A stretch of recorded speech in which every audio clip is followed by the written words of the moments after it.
gitu.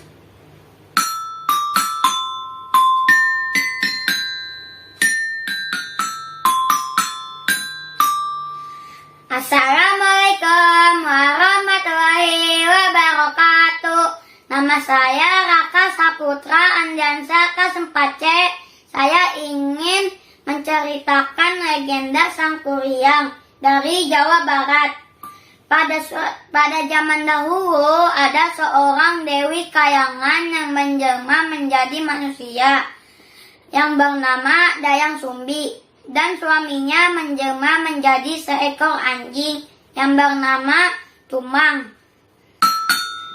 Dan Dayang Sumbi mempunyai anak laki-laki yang bernama Sang Kuryang. Dan Sang Kuryang mempunyai hobi memanah dan berburu rusa. Pada suatu hari, Sang Kuryang pun pamit ke Dayang Sumbi untuk pergi berburu, dan Sang Kuryang pun berangkat. Lalu Sang Kuryang marah karena tidak dapat hasil buruan dari pagi hingga setengah hari. Lalu tiba-tiba ada seekor rusa lewat. Lalu Sang Kuryang menyuruh Tumang untuk mengejar.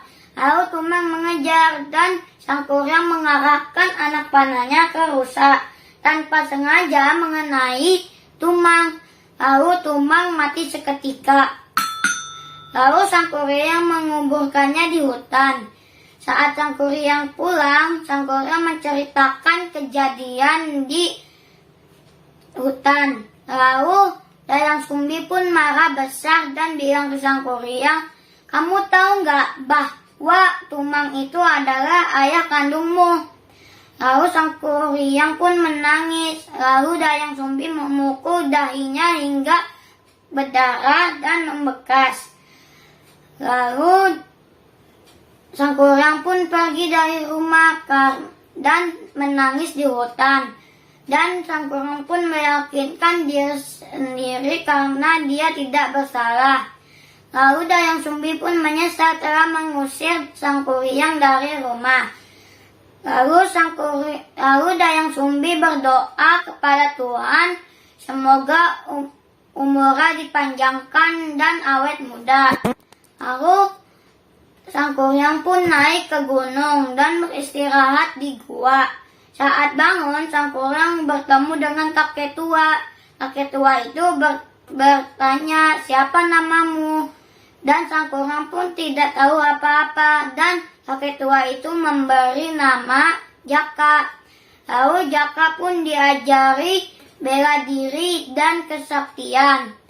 Lalu saat Jaka besar, dia turun ke gunung dan beristirahat di sebuah desa.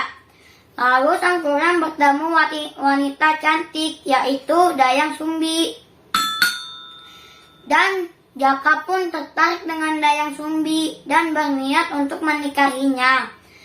Lalu Dayang Sumbi pun menyuruh membenarkan ikat kepalanya dan tidak sengaja melihat bekas luka di dahinya. Lalu Dayang Sumbi pun meyakinkan bahwa dia adalah Sang Kuryang, anak kandungnya sendiri. Tapi Jaka pun tidak percaya apa-apa dan tetap ingin menikahi Dayang Sumbi. Lalu Dayang Sumbi mau dan memberi syarat, yaitu membuat danau dan satu perahu. Dan Jaka pun menyanggupinya. Lalu Jaka langsung membuat dengan bantuan kurcaci-kurcaci. Dan lalu Dayang Sumbi pun berniat membatalkan pernikahannya dengan membangunkan seekor ayam jago. Dan Dayang Sumbi pun membangunkan seekor ayam jago, dan rencana itu berhasil. Lalu kurcaci-kurcaci itu berlarian untuk pergi. Lalu Jaka pun kesal karena belum dapat menyelesaikan perahunya. Lalu Jaka pun menendang perahunya hingga terpental dan terperungkup di air. Dan sampai sekarang masih dikenal dengan legenda Gunung Tangkupan Perahu. Wassalamualaikum warahmatullahi wabarakatuh.